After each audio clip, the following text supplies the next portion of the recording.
Today I'm gonna teach you how to create gorgeous pixel art for your game, even if you're not an artist. The first thing to start creating pixel art is downloading a proper app. You can use just about any app.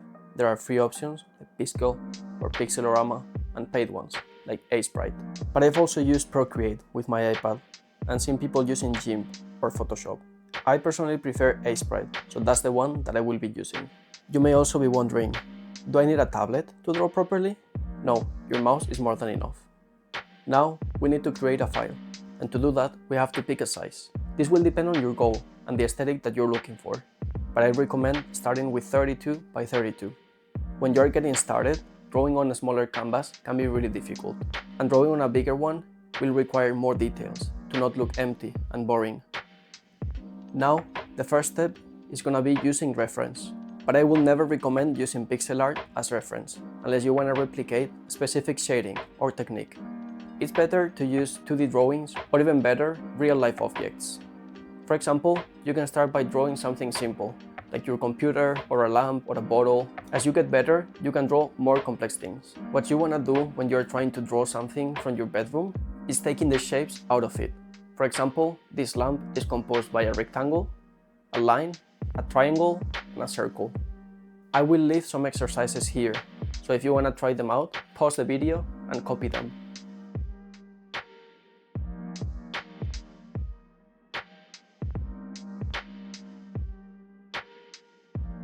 Let's talk about lines now. There are two common mistakes, doubles and jaggies. As you may guess by the name, doubles are lines where there are multiple pixels, instead of clean one-pixel lines. This happens when we think of pixel art as any other art style, and we just draw with our mouse or tablet without cleaning the line. In order to fix this, we can toggle pixel perfect if we are using Sprite or Pixelorama, or we can clean the lines after we first draw them. Now, let's talk about jaggies. These are pixels that are out of place, breaking the smoothness of the line. Preventing this in straight lines is easy, just make them straight. In the case of diagonals, it's a bit more complicated. We have to choose a pattern depending on the inclination. For example, 1, 2, 3 or 4 pixels, with each one being less and less pronounced. If we had one more pixel somewhere, it will look out of place, and therefore ugly. To make curves, we have to increase or decrease the number of pixels for each segment. For example, 5, 4, 3, 2, 1, but it doesn't need to decrease 1 pixel each time. For example, it can be 5, 4, 2, and 1, or 5, 4, 2, 2, and 1. Yes, you can repeat segments. Some examples of jaggies are when there are two small segments between two big ones, or when we reach a corner in an abrupt way. As an exercise, I recommend drawing a line first with your mouse and then cleaning it. First, we will remove the doubles, and then we will try to clean the jaggies. Now I'm gonna show you how I clean the line art for the thumbnail of this video. If you wanna skip ahead, you can do it. If you wanna stay, you can stay. As you can see, first I remove the doubles. If it's a small character, it could take just a few seconds. After all the doubles are removed, I try to visualize all the curves and all the lines that I wanna draw and remove the jaggies appropriately, so that it looks the way I want.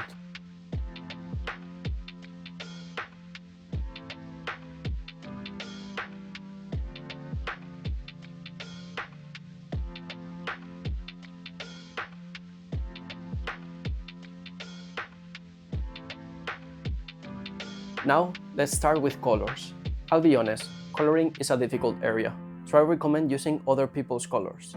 There are some websites like Lospec, Colors, or Adobe Colors with great color palettes. But if you want your own color palettes, I will teach you how to create one easily. I won't dive too deep into color theory, as there are many videos about it.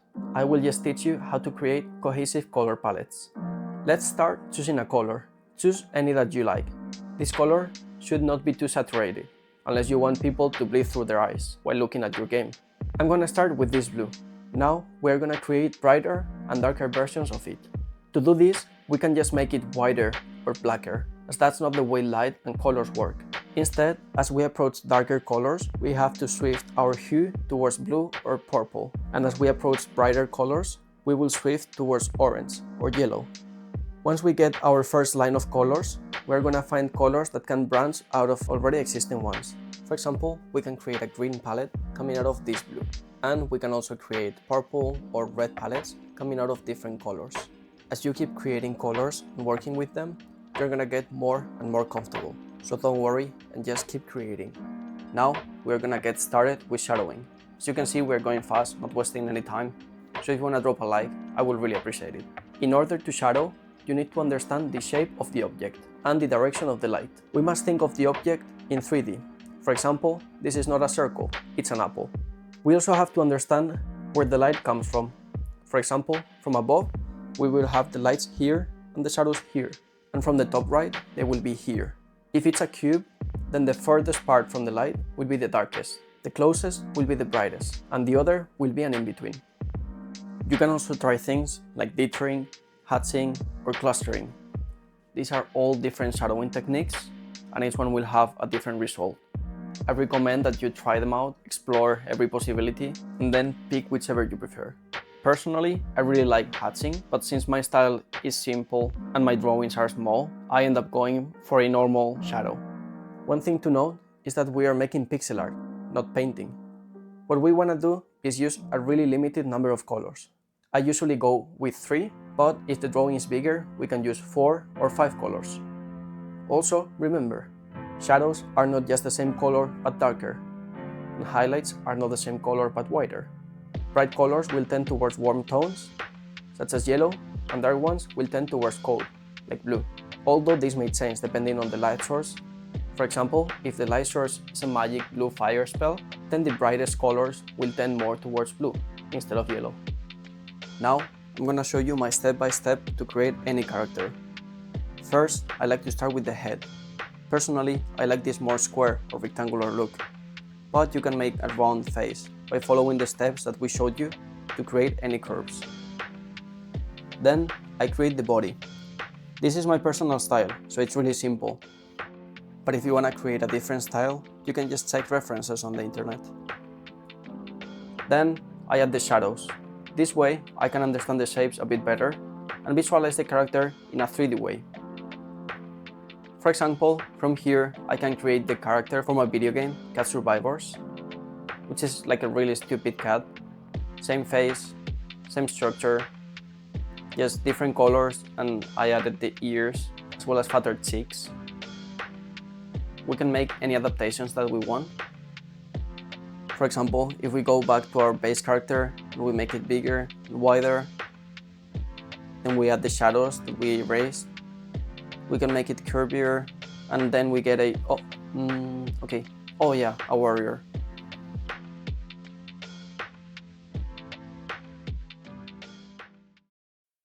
Oh, you're still here? Well, if you want to see some of my pixel art, don't forget to check my first devlog.